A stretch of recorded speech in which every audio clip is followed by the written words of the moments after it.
I can't. No, actually, let's redo this audio. I'm gonna redo this audio because it'll be funner. So Cherry can edit around this and make this all work.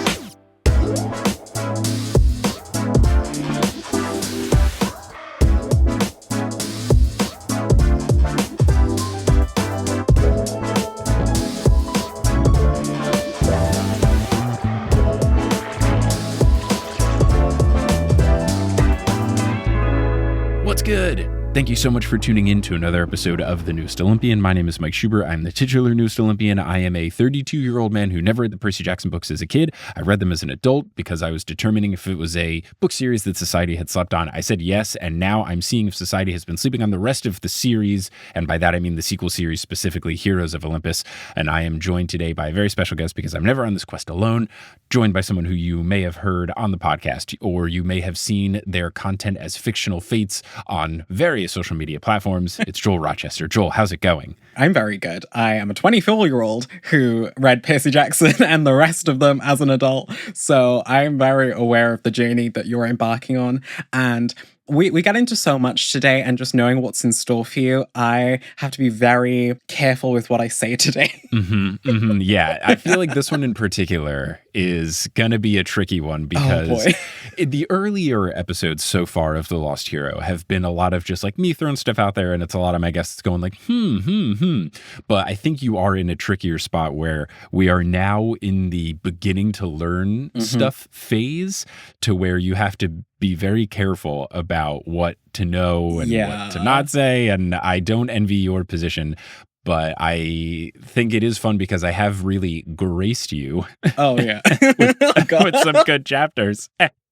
Oh, my goodness gracious. You really have the dad jokes down now. Look, dad power is here as, I'm fresh off of coming from cleaning up a poopy diaper, straight from that into the recording. The vibes are immaculate. Let's keep it going. Yes. So let's get the full context, though. What is your history with the Heroes of Olympus books? When did you read them? How soon after reading Percy Jackson did you read them? So I think it was a couple of months after I think I read Percy Jackson, because I read the Kane Chronicles in between reading Percy Jackson, the Olympians, and the Heroes of Olympus. It was a little bit of time in between, so I kind of just like dived right on into Heroes of Olympus and was like, oh, this is interesting, because the beginning kind of like throws you off and you're like, what is going on? Jason! Literally, like, who is this? Like, I'm sorry, this is not someone I'm used to. But it's such a fun time. Like, Rick has this way in this series in particular of like throwing you into somewhere that's like unfamiliar but familiar, and just taking you in a way that you feel comfortable trusting him that things will work out in some way. That's all I'll say on that part. Nice. But the entire series is a lot of fun. Like, you meet so many awesome and amazing characters. You get a lot more depth into like relationships and like friendships and all of that good stuff. And then this then sets up the Trials of Apollo, which is like the following 5-book series. And that series is painful. So interesting. And that is all I'll say on that, because okay. I'm always in the position, like on this podcast, where it's specific chapters where there are moments, and I have to be like, and I'm like, and then you'll make a comment. And this happened in the live show. You made a comment about a character, and I was just there like... Oh, yeah, that was specifically, I think we talked about Lee Fletcher dying, and I was like, well, it's not like it was someone we care about, like Beckendorf or Selena Beauregard dying. And I was just like, oh, God, okay. I was like, I'm just gonna like swiftly move on. And it's funny because I was double checking over the edit that Sherry did for the episode. So we're recording this one on May 24th. So I posted the episode early to Patreon. Fun fact, if you didn't know, you get early access to episodes if you join the Patreon. So I uploaded the ad-free early episode on a Friday before the Monday.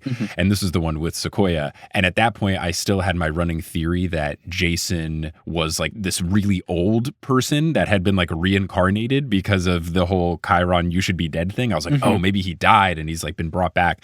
So it was funny that before recording this today, I was editing last night, and a bunch of things of me just like fully convinced, like, yeah, this guy's old. This guy's old. This guy's super old.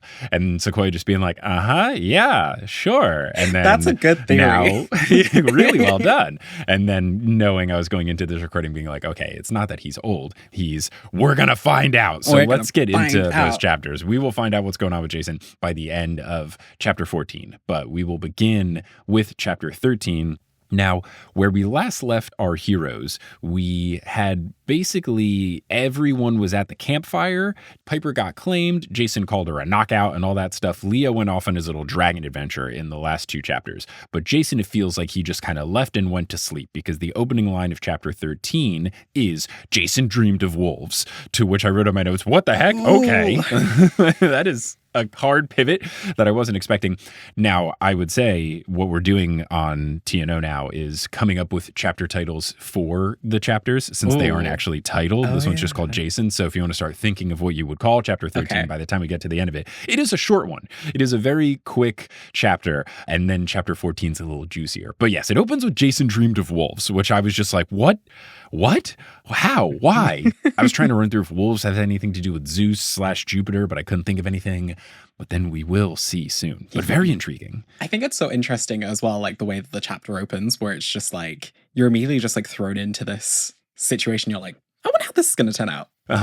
It's fun, I think, because the narrators keep changing every 2 chapters. You don't have to immediately pick up where you last left. So it wasn't like we are picking up immediately from whatever was happening with Leo. It's possible that these things were happening simultaneously. And it's also not that we have to pick up exactly where we last left Jason. So it makes for cool timeline situations in the stories. And it does make me writing my notes confusing. I'm not sure what tense to put it in, because what I'm normally doing is taking things that are written in past tense and in my notes turning them present tense, because it's easier for me to say like Jason does this, blah, blah, blah. But in this particular situation, we have Jason being in a dream. So it's this weird kind of like, okay, I guess that's the present. But then partway through, he starts talking about what he did when he left the campfire with Piper, or after the Piper situation. It's like, okay, well, I guess that's the past. But and then I was also running through this thing, because in the last episode, when it was the Leo stuff, it was like, okay, he's currently thinking about his past. So what tense do I put? Like, ultimately, it doesn't really matter. But I try to be very specific and correct in the note taking I do.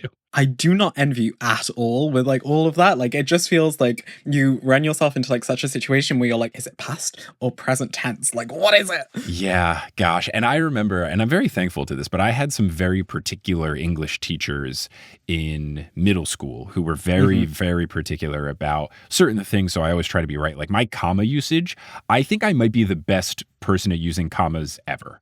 Like, you put me up against anyone and I feel like I can get it, just because I had a teacher in 4th grade, Sister Natalie, who was just incredibly particular about punctuation. So I knew exactly like when I'm supposed to use the comma, when's the semicolon coming into the mix, like when are commas unnecessary, all that kind of stuff. And it's like a scientific approach to language for me with the comma. It's like, oh, well, that's, a dependent clause. So you need to have a comma in there. It just reminds me of this meme where it's like when you walk into the comma usage competition and Schubert from the newest Olympian walks in. No. Oh my goodness gracious. And yeah, look, if you want to see my great comma usage, go to the Patreon. You get access to my notes. They're very good. In the so in this dream, Jason sees a redwood forest clearing. That is where he is located. And he is standing in front of the ruins of a stone mansion. The weather outside is overcast and rainy, and there are some wolves surrounding him, and they are snarling and kind of chomping and biting. They seem a little agitated, but they nudge him toward the ruins. And the narrator about this says, quote, Jason had no desire to become the world's biggest dog biscuit, so he decided to do what they wanted. And I think that's incredibly valid. I've never been confronted with a wolf. I don't think I would handle it very well. I would be so scared. It's kind of that thing where it's like the fight or flight mode is activated. Like, do you run? Because I think if you run, it's like really bad and they'll just chase after you. But then if you stay still, could they just eat you? Like, what is the guidance? Yeah, I feel like I would need, I know they had that thing, at least when I was younger, the worst case survival guide was like a very common thing that would go around. And I feel like I don't have a good knowledge of it. Like if I'm about to go on a hike somewhere, I will remember like which type of bear is on this hike. Is it the one where you make yourself big by holding your jacket over your head and yell? Or is it the bear where you play dead, like black or brown bear? But I don't know, just like ones like this straight up, because yeah, do I run from the wolf? Do I not run from the wolf? Clearly never a Boy Scout. I don't even think like we have to like worry about Like, we do have to worry about that here, but I think, like, seeing bears and stuff is much less common. Like, Yeah. so we're not really taught that in schools. I guess the only thing in London, would there be werewolves in London? Honestly, like, with some of the people about, probably. Oh, that's just the royalty. Oh, never mind. That's just the royals. So Jason enters these ruins and he approaches a courtyard with an empty reflecting pool that is filled with mist at the bottom. And at the far end of the pool, there's a large she-wolf that is taller than Jason with red fur. So very interesting situation. I think it said something about being like taller than Jason, but only a couple feet off the ground. So I'm guessing like a couple feet off the ground, one on all fours. But if it were to get on two legs, it would be bigger than Jason is. Yeah. So Jason mutters that he knows this place, and then the wolf speaks to him, and it's kind of like a blackjack sort of situation with Percy, where it is a nonverbal communication, but Jason can tell based on whisker movements and stuff like that what the she-wolf is trying to say. And she says that he recognizes this place because he started his journey here as a pup and must find his way back via a new quest. Which, oh my goodness. I just love when the quest verb is used because it's always like, this is the main plot. You're like, quest. This is what we're getting into. And yeah, I love it. And I was also wondering, and I guess we might even learn it later, is the new quest the quest he is currently on? Is she giving him an additional quest on top of the other quest that he's kind of taking on with Hera? Are they related? It seems like they're related, but I wonder if there's something else that is going to happen. Mm-hmm. On first read, I was wondering, I wonder what's going on. I think it's really interesting to like think like that because it's the way that Rick will start like weaving the storyline for the series in this book. And yeah, I just find it to be completely interesting how this in particular like kind of starts setting that up. Mm-hmm. It reminds me of, I reference this game a lot, Horizon Zero Dawn and Horizon Forbidden West. Yes. But you know how they have multiple quests and they're kind of ranked in importance? There's main quest, side quest, errand. It's one of those things where I feel like we have the main quest from Hera. Maybe whenever we figure out who the big bad is, that will become main quest. And then the side quest is like, well, book 2, you got to do this. But overarching, you got to worry about Gaia. Thing. Yeah. So the wolf says that he started his journey here as a pup. Jason wants to protest, but he realizes that there's no use in pushing back against this. And then the wolf says, conquer or die. This is always our way. And Jason isn't sure what he's supposed to conquer, but he is sure that this wolf is Lupa, the mother wolf. And I knew this because I took Latin in high school, and Lupa in Latin means wolf. I also knew of this, and I had thought a little bit of it when she said, oh, you started your journey here as a pup. I was like, what is this, a Romulus and Remus situation? And then it literally seems to be like that's the case. Because she says that long ago, she found Jason here, nurtured him, and chose him. And if he showed weakness, she would make him dinner. So this is incredibly Romulus and Remus coded. If anyone's unaware, it is the origin story of the founder of Rome. Is, you know, these brothers, Romulus and Remus, were left in the forest and raised by wolves. So that just felt very true to that story. And it makes sense given that Jason seems to have a lot of Roman ties with the SPQR tattoo and him thinking all of the Latin names instead of the Greek names. So it does feel very intentional and on brand that Rick would bring this in. Now, Jason asks if Lupa can guide him. Lupa growls, and the mist clears from the pool, and 2 dark spires made of thick tendrils form at either end of the pool. Tendrils is fun because I think it's always a way to describe something that is weird looking. Like, I've never seen a positive tendril. Like, oh, it's a nice, pleasant tendril. Like, it's always like black and slimy and gross. Yeah, I think it's one of those things where it's like tendril is such like an otherworldly word where it's like, oh, if I see like a tendril of something, like I know it's going to be creepy. I know it's going to be like something I need to stay away from. It's very like antagonistic. Yes. But a positive tendril. Like, it's a tendril of taffy. Ooh. A toffee tendril. A toffee tendril. I mean, that does kind of sound like Weasley Wizarding Wheezes candy that they would make. And then it would, you know, and you try to eat it and it like ties a knot around your tongue or something. Oh my God. But I don't think I'll have to be on the lookout for it, but I have only ever heard tendril in the sense of creepy things. It's usually same. a villain situation in Dungeons and Dragons or some sort of sci-fi thing. There's tendrils. I don't think there's ever a good tendril. I don't think there's ever been a good tendril. Tendrils are in need of a rebrand. I'm just going to Google tendril and just see if like dictionary.com is like, and it's creepy. Yeah. We need the tendril redemption arc. Okay. So this says, according to dictionary.com, a slender thread-like appendage of a climbing plant, often growing in a spiral form that stretches out and twines around any suitable support. Okay. So I guess maybe in a plant. I have never heard it described for a plant-like thing, but I could see that being a positive thing. So focus on like twists or twirls around any suitable support. That's giving a person. Yeah, and it's giving like Jumanji plant, you know? Oh my gosh, yes. Terrifying. Terrifying. Gosh, that was always the scariest thing of Jumanji. The plant, I hate it. No. So Jason is near these things that form from the tendrils, and the spire that is closer to Jason is solid. The one that is farther from him has openings that looks more like a cage, and within it, Jason sees a struggling, misty figure of sorts. He knows that this figure is Hera. Lupa confirms, and then says that the enemy has chosen this place to awaken her most powerful son, the Giant King. And the Giant King is really interesting to me because at this point in time, previously I was thinking Uranus might be the big bad here. Then when we have Leo's thing with the Earth situation, I thought, oh, okay, yeah, Earth, Gaia, that would make more sense, especially because it's a lady in Leo's flashback.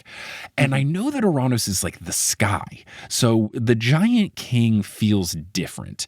It feels like maybe a Greek mythological character that I am just either forgetting or am not familiar with, but it feels like there might be a different either Titan or son of Gaia or something, because I feel like the prophecy is something about raising her kin or something about that. But the Giant King, to me at least, just feels different than Uranus. Oh yeah, sorry, it literally just says here, awaken her most powerful son. So yeah, son is not Uranus. He was Gaia's husband. So I would have to remember like which Titan, or if it even, I guess it's a Titan, or if there was something before the Titans, like I think there was a name like the Primordial Titans or something like that, and I just don't remember them enough. So I think that's what's probably happening, but I'm very, very intrigued. And we're going to keep your trapdoor intact, so we'll just keep moving along. Now, Lupa continues, quote, our sacred place where demigods are claimed, the place of death or life, the burned house, the house of the world. It is an abomination. You must stop her. So I'm thinking, I don't really know what's happening, but because she said our sacred place where demigods are claimed, I don't think that that is Camp Half-Blood, because she feels very Roman. And I do know there is a Roman camp called Camp Jupiter. I know that exists. I don't know the context of it. That was just one of those like inescapable Percy Jackson universe things that you're just like have to, like, I could put as many blocks and mutes as I do, which I have a lot. Like a lot of the podcast folks that I'm friends with, I have all muted across social media just because like they might do an episode about King Chronicles or Trials of Apollo or whatever, and I don't want to know anything. Even with all of this muting, it was inescapable for me to know that Camp Jupiter is a thing. So I'm guessing that this might be what she is referring to. So maybe it was in California. My guess previously that it was in Texas, because I thought Uncle Rick might pull a Stephen King and make a major setting from his home state and put it in Texas. But it feels like the burned house, because Jason was also creeped out by the big house in Camp Half-Blood. So I wonder if that's some sort of thing where like there is a different version in the other camp. So maybe Camp Jupiter used to exist and is gone, and it was in California, and these ruins are like what the big house used to be, and they're going to have to like bring back Camp Jupiter or something like that. So that's what I've got right here. Yeah. Jason asks if the her, when Lupa said you must stop her, if the her is Hera.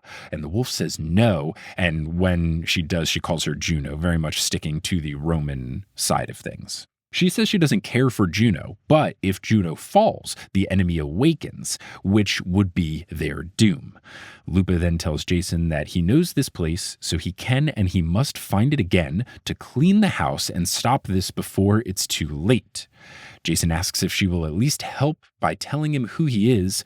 Lupa then chuckles and says he is their saving grace, as always, curling her lip like it's a cool joke. And then commands him not to fail, and the chapter ends. Yeah. And we can discuss this when we figure out what's going on. But at this point in time, I didn't get it at all. Like, I think I could have. I don't know if I would have thought of it. But to me, it didn't feel like, here's a cool joke, we'll learn who you are next chapter. It felt like, here's a cool thing, this reference will make sense in 15 chapters. Yeah. I really thought this was going to be like a situation where the Jason reveal was much, much later. And that's why I didn't like sit down and get the yarn out and put things on the wall and go, okay, what does she mean saving grace? What could this be? I feel like it's one of those like fake outs Rick does where it's like, I'm gonna make you think you're gonna have to wait such a long time for this, and I'm just gonna give it to you right away, because I think plot-wise it helps that we get the reveal sooner, and that's all I'll say on that. But yeah, I think it's kind of like, oh, I'm just gonna give you it now rather than like make you wait for it, because I want you to feel like immediately satisfied by being in on the joke. Right. It's also just kind of subverting the expectations. And this reminds me of something I was listening to Mike Birbiglia's stand-up comedy podcast, Working It Out. He was talking with Gary Goldman, and they were referencing a comedian, Stephen Wright, who would sometimes do things to subvert the expectation. And that's all comedy is. Like, you want to try to say the thing people aren't thinking. So he would do a setup where it like sounded like he was going to list a bunch of things, like your classic rule of threes, and then instead would just like hard jump quickly to the punchline. And it kind of feels like that with Rick, where it's very much like, here's a very tiny, subtle thing that'll make sense a lot later. And then by the end of the next chapter, you're like, well, that was incredibly on the nose. No, literally. You're like, oh, okay. Wow, okay. Bit of a direct pun there, but we'll take it. Honestly. So that is the end of chapter 13, which I had titled, and this is one more of, I did this one for me, not like it would actually be a Percy Jackson title, but I titled it, There's a She-Wolf in the Courtyard. I honestly did think about that as well. Like, as soon as it was like, there's a She-Wolf appears, I was like, oh my God, wow. Yeah, so There's a She-Wolf in the Courtyard is what I went with. Do you have a title? Oh, I'm trying to think now. I think I wanted to do something like Amazing Grace, but like I was like, that's like, to reference that twice in one chapter, I feel like it wouldn't make much sense. But I feel like kind of going like Game of Thronesy with like A Dream of Wolves, kind of like, just very ominous. Yeah, very like much more serious than you think it's gonna be. Yeah, I like it. I like it. So that is the end of chapter 13. We'll now take our mid-roll break here at the Lost Euro, where we'll talk about updates with the podcast, new merch, live shows, all sorts of cool stuff. And then we will get back into our discussion of chapter 14. Woo! Hello and welcome to the Lost Euro Shubio edition. I'm here with some updates about the podcast. Let's get into those updates. This episode is coming out on June 10th. That means that the upcoming Pacific Northwest shows are less than 1 month away. That is right. I'm coming to the Pacific Northwest of the United States and Canada. I got a live show in Seattle on July 3rd, and then I'll be at LeakyCon July 5th through 7th, and then we'll be in Vancouver, BC on July 8th. You can get tickets to all those shows at thenewsolympian.com/live. That's also where you can get tickets to our other shows, such as Berkeley, California, and Nashville, Tennessee, and Atlanta, Georgia. And there will be other stuff announced in the near future, but that is what is up right now. Again, go to thenewsolympian.com/live to get tickets. I will be posting on social media what we will be covering at those shows once I figure it out. It will be something in the Lost Hero, so I just need to figure out exactly what chapters we're going to be doing. But if you follow at News Olympian on Twitter or Instagram, you will see those posts. Now, something specific to this episode, I would like to apologize. At one point, we say Athena's jeans, and I did not say Aegina. And literally, when I was going over Sherry's edit on this episode, that happened. I paused, I took off my headphones, I sighed, and I went,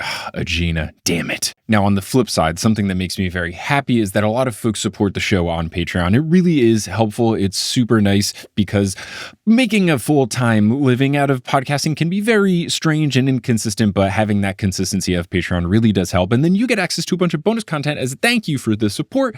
So it's wonderful all around. And I want to give a shout out to the folks who've joined most recently. Shout out to our newest God tier patron, Mark Estes, and shout out to our newest demigod tier patrons, Nicole Nerese, Rach Babach, ASDF, Jenny, and someone who made their username, Are you a child of Poseidon? Because I'm drowning in your eyes. I'm very in favor of people making their patron names cheesy pickup lines. I'd also like to do a name correction for Katrina Rua. Thank you all so much for your support. May Hypnos bless you that if you are ever trying to rock a baby to sleep, you are able to successfully rock that baby to sleep. My rocking baby game is getting pretty strong. I'm pretty proud of it. I'm not going to lie. Now, if you are all caught up on the News Olympian and you're looking for a new podcast to listen to, you are in luck because I make a whole bunch of podcasts and I'm an independent podcast boy. And if you like the show, I think you might like my other shows because I pour loads of effort into those as well. One of the shows that had a lot of love, and it wasn't just me working on it, it was a whole team of talented people that I made, was Modern Muckraker. Season 1 was a fun time, 4 fantastic episodes of a comedic investigative journalism show that sounds like you're listening to something very profound, like from a reputable news organization. But the questions that we answer are inherently silly, such as if you lost half of an orchestra, what remaining instruments would create the worst possible sound? It was really fun. I worked with a lot of very talented people, from writers to composers to sound designers and everything, to make it all happen. And I'm very happy with the product, and you can listen to those episodes wherever you get your podcasts by searching for Modern Muckraker or by going to our website, modernmuck.com. Now, unless you are listening on Patreon, where you get access to ad-free episodes and early episodes as well, not only do they not have ads, but you get to listen to the episodes a couple days early, you will be hearing words from a few sponsors who make it feasible for me to be a full-time podcaster. Some of those ads will be read by me, such as from one of our new sponsors, Arena Club. If you are into trading cards like Pokemon or sports cards, you should check that out. Some of the ads won't be read by me. Those are inserted locally. So if you live in Liechtenstein, don't be surprised if you hear an ad in German. That's the official language, apparently. But once those ads are complete, you'll get back into this episode of The Newest Olympian.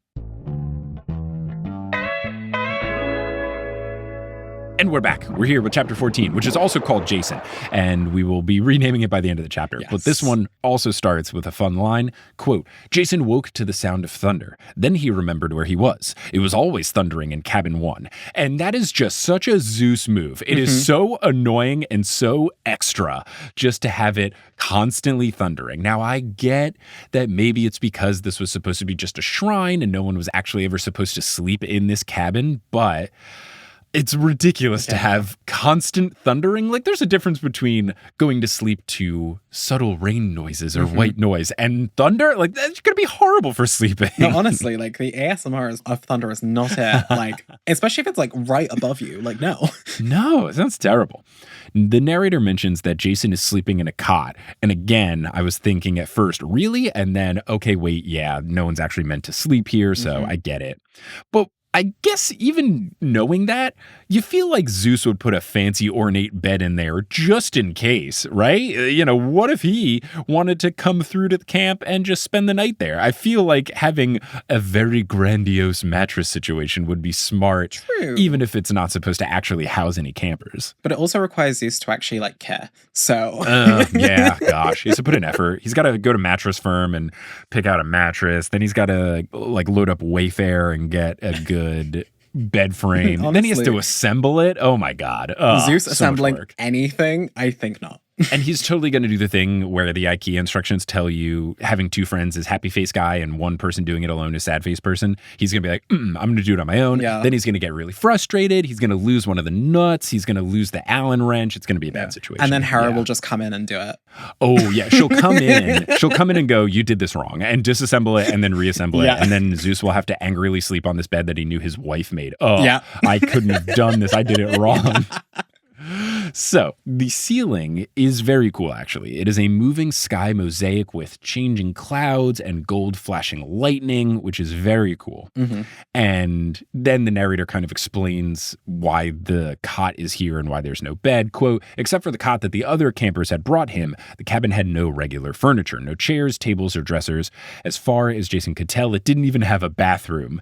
And I love that. And I also do wonder, okay, so which bathroom does he use? Like, what is the closest bathroom? Is it like the cafeteria bathrooms? Like, they got to have some communal bathrooms near where they eat, yeah? He would probably go to, like, the Hermes cabin, because that's where all the unclaimed kids go. Yeah, I guess that's just so far. Yeah. Given that it's the U, right? I'd have to look at the exact layout, like a map. blueprint. Yeah, and just, you know, what is the shortest distance? Because what if he has to get up in the middle of the night to pee? Hang on. I think I have a map. Ooh, I know there's a map in the Demigod files. So I have, like, these nice copies of Percy Jackson the Olympians I got recently, and on the edges they have, like, a map. Oh, very cool. Oh, those are fun. Unfortunately, they're all kind of like next to each other on this. So I Yeah. guess it would be quite easy, but Yeah, I don't know. It just seems difficult, but it's okay. Even though this cabin doesn't have the furniture, the bedding, the bathroom, it does have everything you need, which is a 20-foot tall full color statue of Zeus.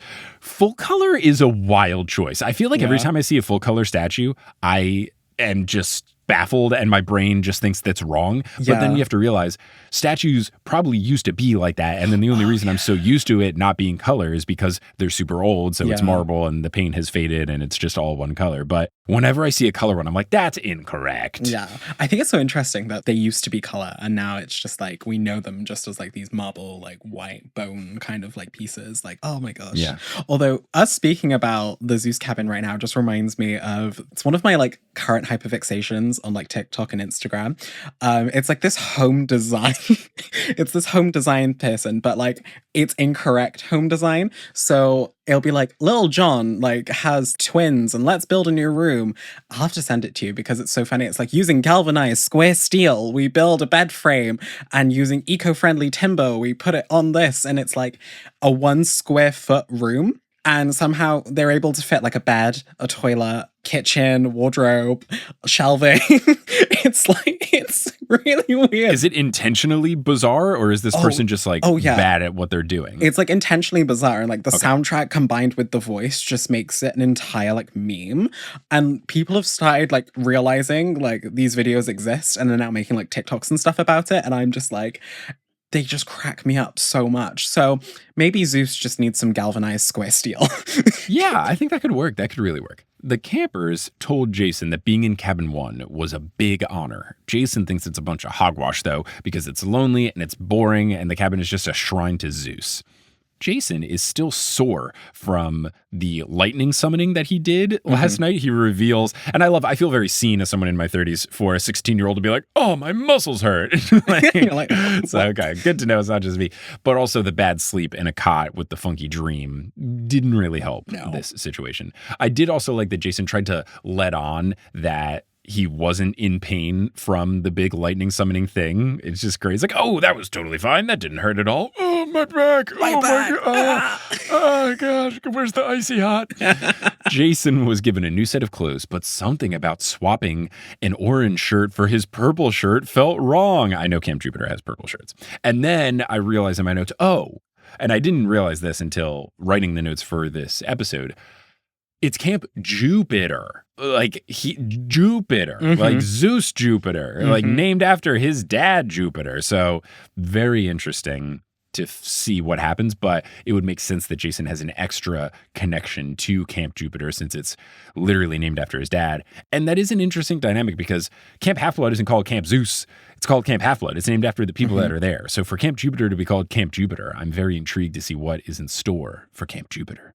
I think the naming, because I don't know if we ever touch upon the naming itself, but I think it's just reflective of like the societies that we see. So like the Greeks were like collective half-bloods, like we're all together. Like Roman was always about power. And like we can see that with like conquer them or die. Right. And like stuff like that. Like it's very much like hierarchical, like power. So I think that's why it was named after Zeus, because it was like he's the most powerful. So of course we're going to name it after the most powerful person and aspire to be powerful like him. Gotcha. I like that. Jason tries to remember more about Lupa and the forest, but he can't. He does know that he must find the ruins and stop whatever is growing in the spire. And I wrote in my notes, okay, well, it's redwoods, so it's going to be in Northern California. You can at least narrow that down, Jason.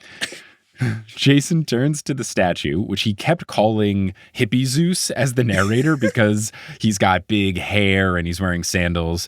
And he turns to the statue and he says, "You're welcome to help." The statue says nothing because it's a statue.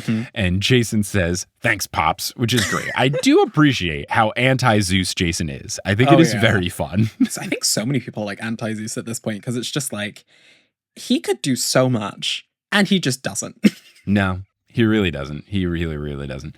Jason does end up changing his clothes, and then he looks in the mirror and thinks that he doesn't look as good as Piper did after getting claimed. Hubba, hubba. He is so thirsty. But I think this was mainly just a way to kind of segue us back into what happened last night. Jason regrets calling her a knockout in front of everyone, which I think is smart because it was kind of a weird thing to say, but he additionally regrets it because he thought that she looked great before, and she honestly looks less like herself now, and she looked a little uncomfortable after being claimed with the new clothes and the newfound attention. So he doesn't want her to feel like, oh, well, now that I'm pretty, now that I'm the girl in the 80s movie and they took off my glasses, everyone's paying attention to me. So I understand that from Jason. I think that's a good instinct. And he just in general feels bad for Piper because even though the thought of everyone at camp fawning over you seems like it should be appealing, it's a lot of unwanted attention that Piper isn't really looking for. So he feels for her. I really like Jason. He's very compassionate. Yeah, he's very empathetic, I think, at times where it counts. And I think his attention to detail, the way people feel and analyzing situations, I think is one of his strong suits. Yeah, definitely. It's one of the things that I really liked about Percy, and I like this about Jason as well. He thinks about doing the lightning move last night and how the feeling of everyone looking at him in awe felt familiar. But he doesn't like that feeling, and he still doesn't because it's never about him. It's not about him. It's about, quote, his big scary daddy standing behind him with the doomsday pole as if to say, respect his kid or eat voltage. Again, the anti-Zeus sentiment is great. Yeah. Jason apparently formally asked Piper to join the quest with him after campfire ended. She agreed, though she looked cold in her sleeveless dress that Aphrodite swapped for her snowboarding jacket. And then about it, she said to Jason, mugged by my own mom. Jason then found a blanket in the first row of the amphitheater and wrapped it around her. Very romantic, very K-drama coded. Oh yeah, no, definitely. And he promised that he would find her a new jacket. And I hope he does. That would be a fun moment, somewhere along this quest. They pass a cool place to get jackets and he gets her a new jacket, making good on his word. But yeah, very romantic from Jason here, even if unintentional. She smiles. Jason wants to hug her, but he stops because he doesn't want to give her the wrong impression that he's only doing it because now she's all pretty and stuff. So again, I think a good instinct from Jason. Definitely. I think it's intriguing how he takes note of trying to be careful when approaching the subject of Piper because he wants to make sure that she feels it's genuine rather than it being because of who she is. Right. Yeah, I really like it. He's happy that Piper is joining him because the bravery that he displayed at campfire last night was all an act. He doesn't actually feel confident about this. He's very worried. He's very confused, which is completely natural since he doesn't even know who he is. But he is still concerned about messing with Piper's head. So he's happy that she'll be on the quest, but he doesn't want to make things worse. And again, this is just he's so nice and wholesome. I really appreciate it, especially for someone who's supposed to be 16 years old. That is incredible amounts of selflessness to see in a teenager. No, definitely. Now, Jason is about to head out, but then he notices a spot in the cabin where a sleeping setup was made in the past. And I wrote, okay, this has got to be Thalia's. And it is. There are photos of younger Annabeth and younger Luke. And then he finds a photo booth style printout. And shout out to, I have a Mac computer, and one of the built-in softwares that comes with Macs is photo booth, the thing where you can take little pictures on your webcam. And it used to be a huge thing with the old MacBooks, in high school. I would love doing all that. But I tried to type photo booth and it tried to autocorrect it to capital P, capital B. Get over yourself, Apple. They already do it when I am texting Apple to someone oh, can you pick me up an apple? And then it's capital A. No. You mean us? No, I don't mean you. Stop it. But I can at least get that. But photo booth, I am not talking about your app. In no way am I talking about subliminal messaging. Built-in. Yeah, I'm not talking about your Mac OS application photo booth, which I never use because every time I accidentally open it, because I will try to open photos instead of photo booth, and sometimes I'll accidentally open photo booth, and I don't have set what album to put photo booth stuff in. So every time I try to open it, it's just you don't have an album set. And I'm yeah, because I'm not trying to use photo booth. I'm not in high school anymore. Taking a cool, black and white grainy photo to update as my new Facebook profile picture because my girlfriend broke up with me and I'm sad. There's a lot of feelings. Photo booth just elicits such a particular moment in my life, late high school, early college. It's such a timestamp for me. And for you, I guess it would be much younger because I am old now. My equivalent would probably be the BlackBerry phone, and BBM, like BlackBerry Messenger, and like yeah, people doing like BBM pins and like where you put like people's initials in like your thing. And if you took someone's like initials out, it meant like you had an argument or like something happened between you. So people would message you being like, oh my God, why'd you take this person's initials out of your like bio thing? That would probably be like my photo booth in a way. Yeah. I like that. That reminds me of an even earlier thing. This is probably like before your entire existence. It's like MySpace top friends when it was top 8, and then your top, you could, I think, get up to 32, and you would do it. And then it would be like, oh my gosh, why is Jenna not your top friend anymore? Like, why did you move her down 10 slots? And then like a week later, it's like, why is Jenna not in your top 16 at all? It's like, oh my God. The fact that we were publicly ranking our friends on social media profiles is absolutely bizarre, like complete wildness. That's so funny. I think the equivalent now is probably like, I don't use it anymore, but like Snapchat, like you have like your best friends and then it ranks them based on how often you message them. Yes. So people would like fight each other to be your number one best friend. Yeah. And then the longer, and like snap streaks and stuff, like if you message each other every day, I think that's now the equivalent of that. Yeah. But it's more so you have to put the work in to actually get the top spot. Yeah. At least that's like legitimate. But I do remember, because I don't use Snapchat anymore, but I did my senior year of college. I think it was like popular like either junior or senior year. And I do remember there was a girl I had a crush on, and I would Snapchat her frequently, but she always Snapchatted more with this dude, Zach. And I liked Zach. Like he was a good dude. I liked him. And he was a good looking dude. So I totally get it as well. But I always remember being like, grumble, why am I not her like, top Snapchat? I gotta start snapping her more. What the hell? I hope they're both doing very well. Maybe they're together. I don't know. Maybe. Best of luck to their future marriage or current marriage or whatever. But Jason sees the photo booth style photos, lowercase p, lowercase b. And in these photos are not only Annabeth and Luke, but also Thalia with the two of them. And a voice, I knew it was Thalia, Jason didn't, but a voice behind, because I guess Annabeth was just waiting for the perfect moment because it's an 80s action movie. A voice behind goes, that's Thalia. And when Jason turns, it's Annabeth. I want to know, how long was she waiting? I want to know.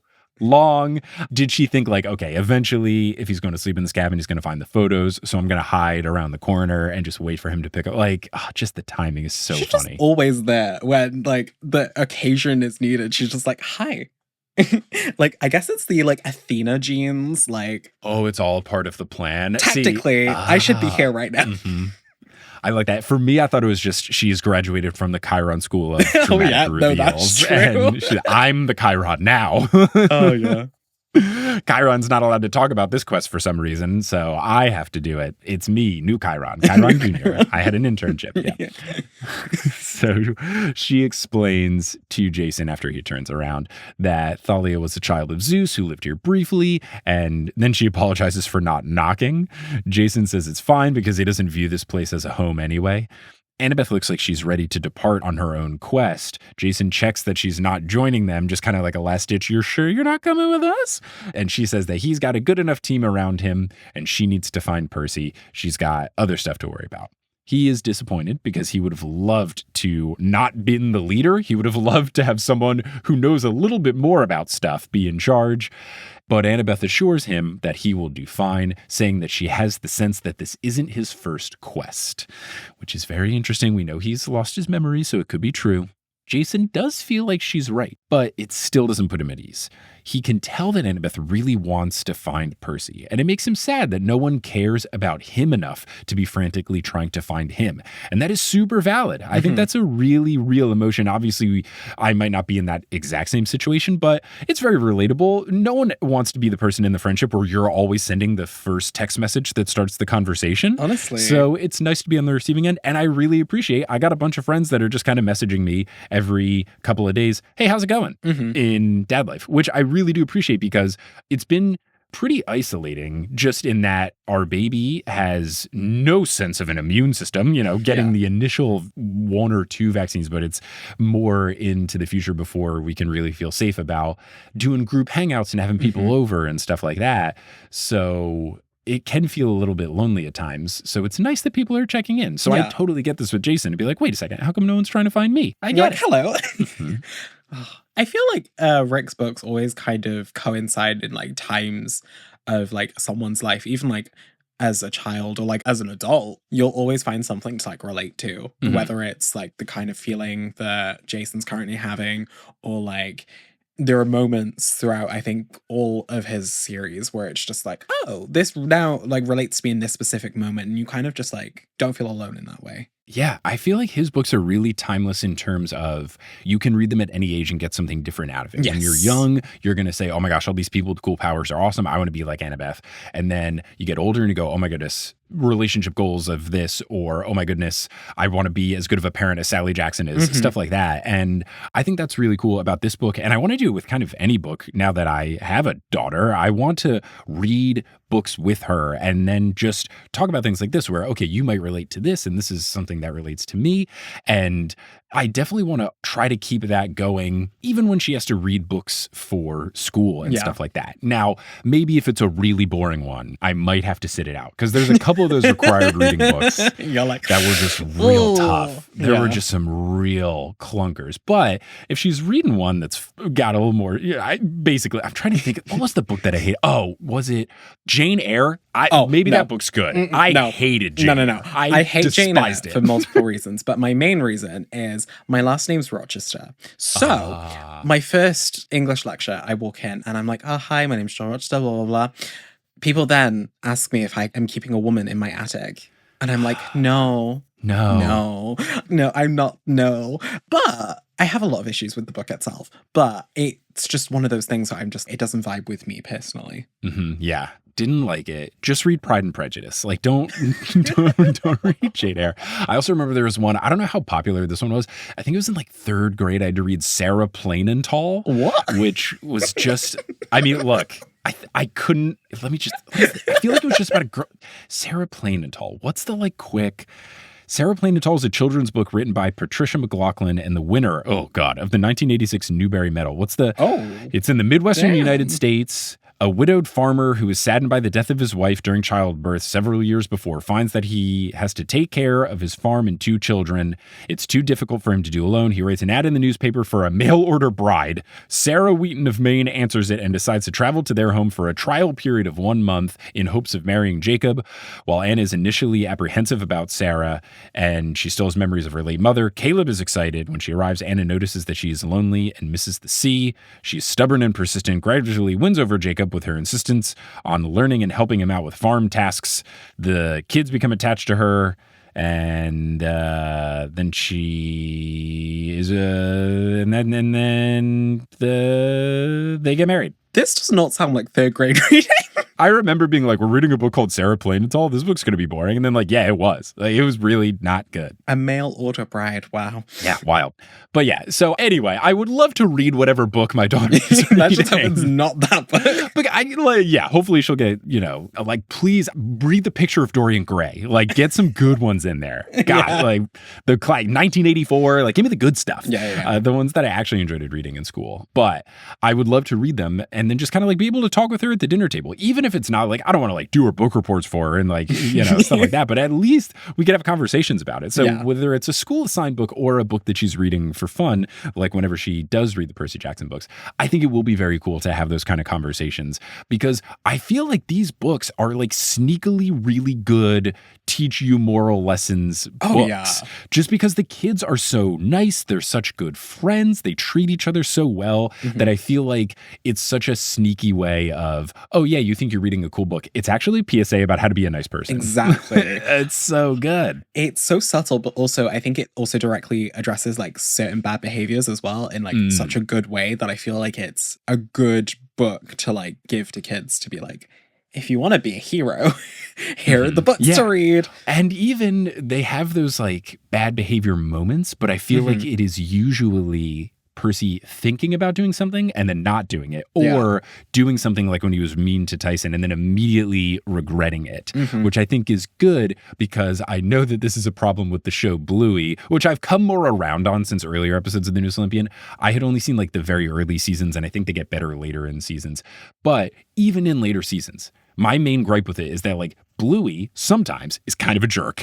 And then the kids will watch Bluey be a jerk and be like, I want to do the stuff Bluey does. I think they get better at it going on, but I know that there are specific episodes of Bluey that my in-laws don't show to their kids. Oh, damn. Just because it's nothing like bad, but it's like, I think there's one episode where Bluey, and the lesson is like that this is dangerous. Yeah. But Bluey wants to like pour water on the ground and then like slide on it, like making like a slip and slide, but like that is dangerous. Yeah. But the 3-year-old watching the show goes, that looks like fun. Yeah, I want to do And then that they right wanna now. do And it. then doesn't finish the episode where they tell you not to do that. Right. So I feel like I'm going to have to, and maybe we already will have a cheat sheet from other people in our lives, but I need to get the specific, like, you got to skip this episode of Bluey because it's too enticing. The other complaint that recently I heard from Bluey that's funny is Kelly's sister was saying, there's not enough episodes that show the parents working. There's not enough.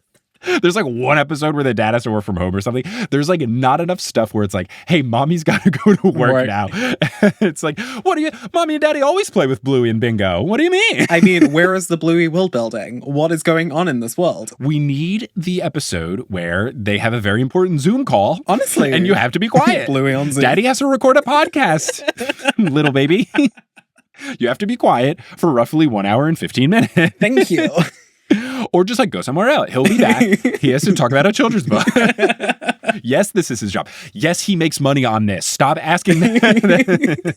Anyway, Jason guesses that Annabeth knows who he is. Annabeth says that she isn't sure, but her best guess is that he is a loner that slipped through the watches of camp, because even though they have searchers and stuff, sometimes people slip through the cracks. He shares that Chiron's first words to him were, "You should be dead," and Annabeth says that it could confirm her theory because most demigods don't make it out alive on their own, especially children of Zeus, because they would draw a bunch of attention from monsters more so than people who aren't kids of the big three. She says that his situation could be similar to Thalia, who was also a loner that made it out on her own. Jason asks about the tattoos that he has, and Annabeth seems bothered by them. She explains that the eagle is a symbol of Zeus, so that makes sense, and the SPQR is the motto of the Roman Empire, and about this she says, quote, "Though why you would burn that on your own arm, I don't know, unless you had a really harsh Latin teacher." Oh. And I got to give a shout out to my Latin teachers, and none of them were really harsh, so they were all good, especially my freshman year, Father Bellish. Oh, what a guy. He was just this super old priest who was a very good Latin professor and set me up for success of referencing it every week on my podcast. I love that. I do need to bring back, when I did Potterless, I have it in front of me here. When I did Potterless, I also did a bunch of referencing. I took Latin in high school. So I made notebooks that say I took Latin in high school. And I had a bunch of like Potterless and Harry Potter things drawn around it that Kelly drew. I got to bring these back. Someone suggested it at a live show that I make teal ones because these were purple, like the Potterless logo. I got to make teal ones for TNO. And I feel like I should. Ooh, I want to make that merch. I learned Latin in Camp Jupiter or something like that. Oh, yeah. I'll probably still stick it with I took Latin in high school just for the podcast reference, That's but true. Trying to figure out like what little Percy Jackson things to put on it would be super fun. Oh, you could do like lightning bolts, like lightning laurels, bolts, a pigeon, obviously. pigeon. Yeah. All the stuff that's on the TNO beads, like the trapdoor, the juniper tree. Yeah, Yes. the classics. Love that. Jason is convinced that the solo life isn't true. And he's also convinced that he doesn't have a past Latin teacher who was really harsh to him. He explains the dream that he had to Annabeth, and she says that the house must be in Northern California because of the redwoods. And I was like, yeah, Annabeth, let's go on my line of thinking. But she says that she's never heard of Lupa before. Jason says he's unsure of who the enemy is, but since it's a her, he throws out the idea of it being Hera. Annabeth, even though she is the #1 Hera hater, doesn't think that it's her. Even if she doesn't trust her, even if she doesn't like her, she says that she doesn't think it's her, but she thinks it's important that Jason stop whatever is rising out of the earth. Jason can tell that she has a guess that she doesn't want to share and then scare him and anyone else. Annabeth says that the more you try to change prophecies, the worse things end up, so she refrains from getting into it, doesn't want to get into his head, and also makes for a more interesting children's book, so yeah, we're going to roll with it. Jason has no clue where to start on his journey, and Annabeth instructs him to follow the monsters. Jason thinks that he should track the storm spirits since they were recalled by their boss, so he asks Annabeth, how do I find storm winds? Annabeth says that she would talk to Aeolus, master of the winds, but he is unpredictable. And I wrote, oh, kind of like wind? But I remember this guy, he came up in the first 5 books, and there was mention of him being unpredictable and stuff. So that tracks. But what she does is she recommends him talking to one of the 4 seasoned wind gods that work for him instead. The nearest and closest one is Boreas, the north wind. And I wrote my notes, ooh, are we going to Canada in this book? Are we finally getting international in the Percy Jackson series? I mean, I guess they could have gotten international depending on how far they went in the Bermuda Triangle. But going to another country could be very exciting. Could be. It could be. Yeah, I mean, I think we're going to get there based on what happens in like 2 sentences. Jason jokingly wonders if he's supposed to plug in his info into Google Maps. Love that Google Maps got the reference. If this book was written a couple years earlier, it would have been MapQuest and it would have been mad dated. But Annabeth says that he's not hard to find because he settled in North America like the other gods and thus chose the most northern point. And Jason goes, Maine? A true American, thinking that the only country in North America is the United States of America. Apple pie, bald eagles, spending tax dollars on widening highways instead of public transit infrastructure. Jason's a true American. Jason, the true American. Oh, man. Annabeth says no, farther north. And then he guesses Canada, specifically Quebec. And Annabeth smiles and replies, I hope you speak French. So I guess he's headed up to Montreal, baby. Ooh. I have been to Montreal. I need to run through my list of guests and see if I know anyone from Montreal to see if I read a chapter and they're in Canada, could I get at least someone who's Canadian? But I'm going to try to get some Canadian representation for whenever they make their way up there. Yes. Jason is stoked to have a goal and the beginning semblance of a plan, which I appreciate. I always like having some sort of like, well, I don't know exactly what to do, but at least I can work on like this thing. I enjoy having that kind of wayfinder to go on. And his plan seemingly right now is find the north wind, find the storm spirits, find out who their boss is, find the house, the ruins, and free Hera. And then after thinking this, he says, quote, all in 4 days, cake, which is great. I like saying just cake instead of piece of cake. I don't think I've ever heard that. That's super cool. Like, I really enjoy that. I think we should bring that into vernacular. Yeah, like, I'm going to do this. Recording this podcast, cake. Oh, yeah. It's kind of like sleigh, but just a different kind of sleigh. A cake. Yeah, it's the preemptive sleigh. Like, I'm getting ready to slay. Like, I'm getting ready. This is such an easy peasy thing. I can make it happen. Oh, yeah. Okay, cool. Yeah, cake. Like, it's great. Man, Jason's cool. I like Jason. Jason thanks Annabeth, then looks at the photo booth pics and asks, what happened to Thalia? Annabeth explains that she became a hunter. Jason sees why Thalia made the sleeping alcove. It is the only spot in the cabin outside of hippie Zeus's sight. And Jason also can't blame her for trading in Zeus for Artemis. And he wonders if there's a boys' version of the hunters as well. His anti-Zeus sentiment. He's like, can I leave? He's like, can I go? Yeah, cool. It's a number 1 honor. Can I be a part of literally any other cabin? Please get me out of here. Jason then asks who the other guy in the photo is and immediately can tell based on Annabeth's reaction that this is a touchy subject. And Annabeth, in the most unhinged reply ever, says, that's Luke. He's dead now. Literally, like, what? Oh, God. Annabeth, no chill. No chill at all. She's just like, yeah, that's Luke. He's dead.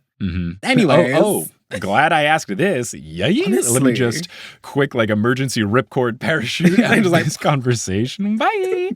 Jason decides not to ask any questions, but he can tell by the way she said Luke that she had feelings for him at some point in time. Very perceptive. Honestly. Very perceptive.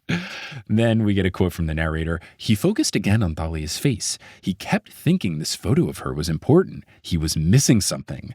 And I just wrote, and it continues. He feels a connection to her, and he thinks that she may even be able to answer some of his questions, but an inner voice warns him to stay away from her because she's dangerous.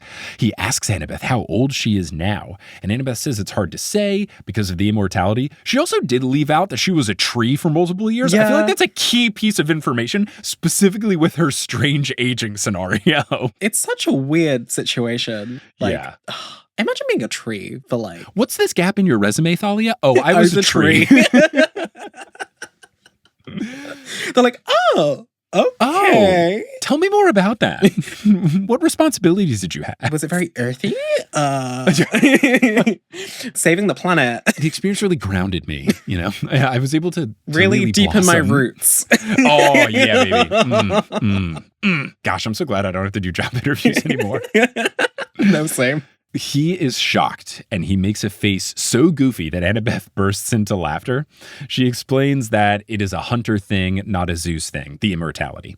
Annabeth says that if things were normal, she would be in her 20s, but she's currently frozen at Jason's ripe age of 15 or 16-ish, ? Jason asks what her last name is. Annabeth says that she didn't use a last name, but says that if she had to, she would use her mom's even though they didn't get along, and says it's Grace. And I'm wondering, did we learn her last name as Grace before this chapter, or did I just know it was Grace from the general fandom? I think we knew her last name beforehand. I want to say I thought so too, but I'm going to just quick Google. When do we learn Thalia's last name? Okay, wasn't learned until the last Olympian. Okay, all it says is that. I don't want to click it because this is the like fandom page about Thalia, and I don't want to open it and be like, when Thalia X, Y, and Grover. Z. Yeah, right. No. So I'm just going to leave it and trust it. Book 5. The last Olympian, book 5. So it makes me feel worse about not getting the joke at the end of chapter 13, because this could have been my out of like, oh, this is when we learned her last name, so I couldn't have gotten this cool nugget. But yeah, I guess we did know it was Grace. I had my own like version of that with Magnus Chase and that series. Yeah, so I don't know anything about it except for that his name is Magnus Chase, so I'm assuming he's related to Annabeth. Yeah. But like, she's never talked about having a brother, so I'm very confused. That was my thing where I was like, Chase. I didn't connect until like a moment. And I was like, oh my God, your last name's and then I was like, oh, I should have realized this sooner. Yeah. So I'm interested to see like how their whole dynamic like actually shakes out. But that is one that has like weirdly been on my radar just because I feel like I knew Magnus Chase before I recognized Annabeth Chase. Like I definitely made a cut to the Magnus Chase joke before I made a cut to the Annabeth Chase joke in an episode of the Newest Olympian, which didn't make any sense. But I just like knew his name from general fandom stuff. So she says that the last name Thalia would have used is Grace, and then Jason's fingers go numb, and he drops the picture. And I wrote my notes in all caps, what is he, your brother or something? This very much feels like a K-drama moment right now, where it's like... Oh, gosh, this chapter is... Yeah. I mean, this whole book is like amnesia plotline. And, you know, what's funny is because I feel like a lot of the... You're totally right. I feel like a lot of the chapters end with like dramatic kind of things. That's such the K-drama thing where it's like the freeze frame yes. And then the like white the vignette and then the like yes, right. There's always the Korean like, is this a production company or is this the sponsorship? Yeah. Oh gosh. Oh man, love a K-drama. Yeah, that's like people have said they're like, oh, if they make Heroes of Olympus, they should make it into an animated series. Now they should make it into a K-drama. Honestly. Heroes of Olympus should be a K-drama. That would be fun to watch. It would be so good. Oh my gosh, yeah. If I ever get like a silly, maybe that'll be my next life. Do a big Kickstarter, get funding, and just film a fan trailer, like 10-minute mini K-drama, and it would just be like the beginning of the Lost Hero, and it could end with you dropping the photo, and it's like slow mo and.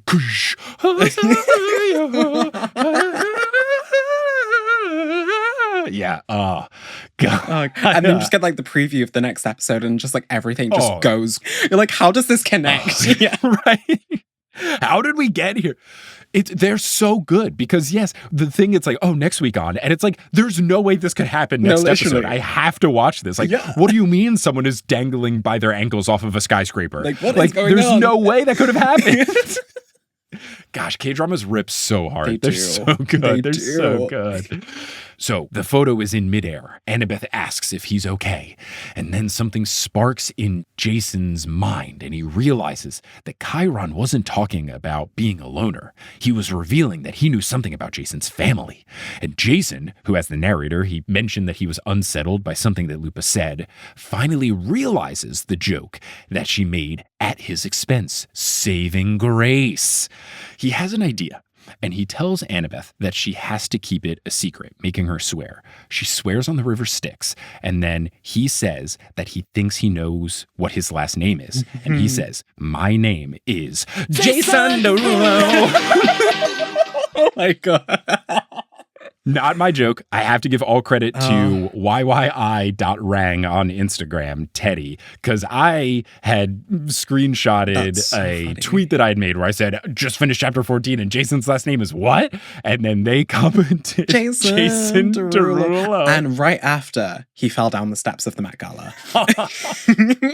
So now this is a forever gift. Anytime someone says Jason's name, for the rest of my time doing this podcast, I will think Jason Derulo.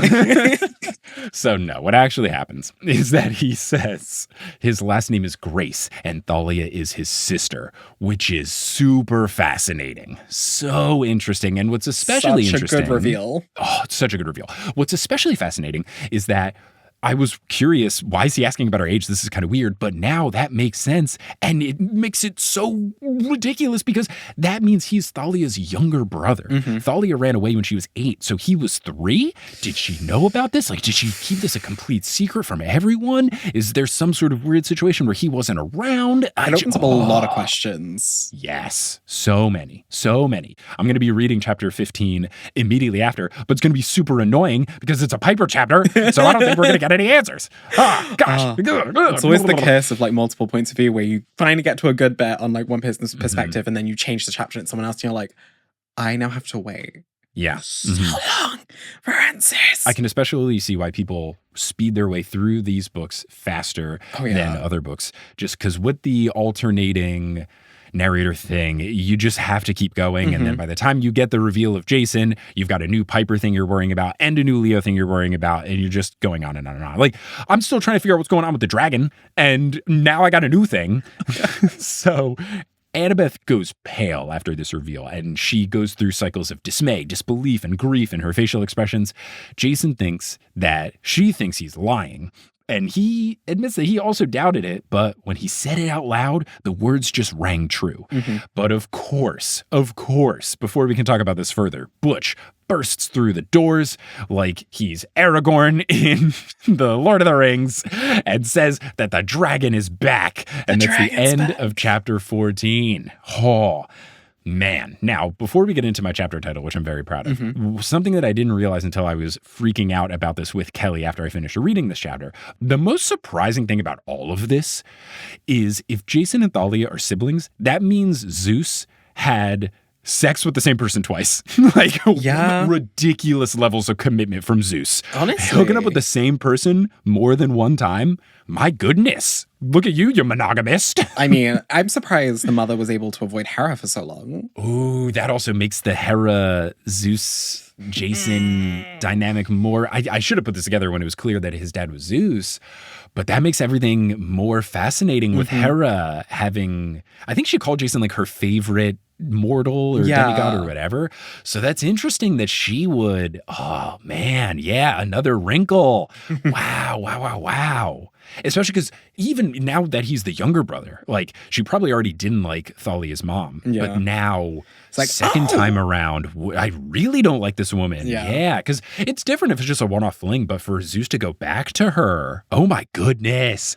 The Real Housewives of Olympus. Oh my gosh. Oh, yeah. Oh. Yeah, and it would have to be like, because she would have to have some sort of, if it was Mrs. Grace or Miss Grace or whatever, she would have to be like, count yourself fortunate if I grace you with my presence, would be her little, yeah, baby. Oh my God.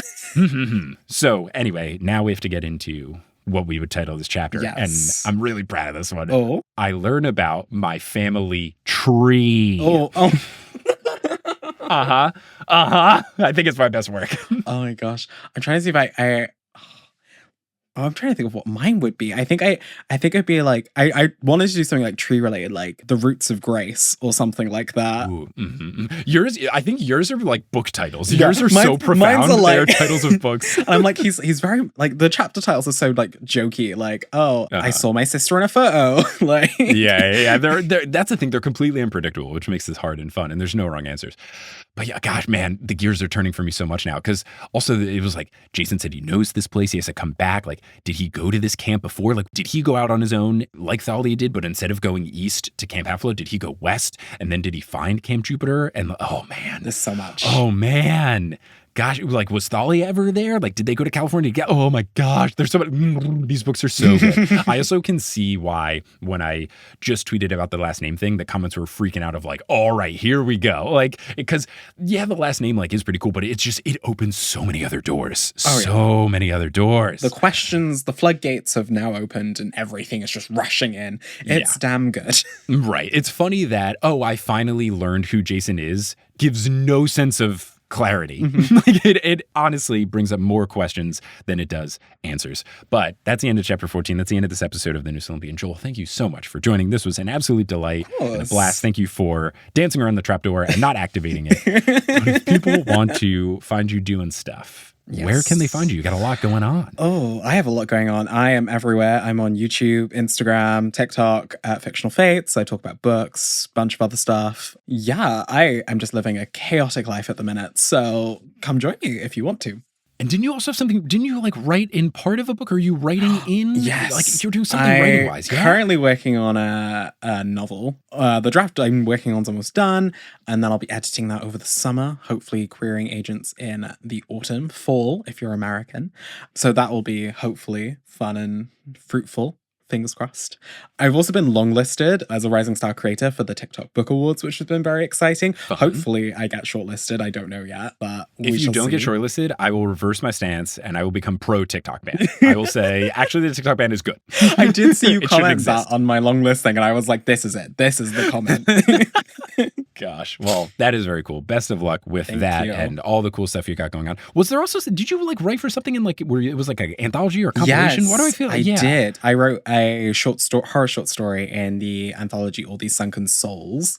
My short story was like about a couple who go on like vacation to celebrate their anniversary, and they're both hiding secrets from one another, and that was a lot of fun. Oh, that sounds really good. I'll have to check that out. That sounds great. Awesome. Well, Joel, thank you so much for joining. Listeners, thank you so much for listening. And until next time, when we figure out, I guess, what's going on with this dragon, but maybe not because it's a Piper chapter, so who the heck knows? I have no idea what's going to happen next. Whenever we figure out what's going on. Until then, I'll foresee you later.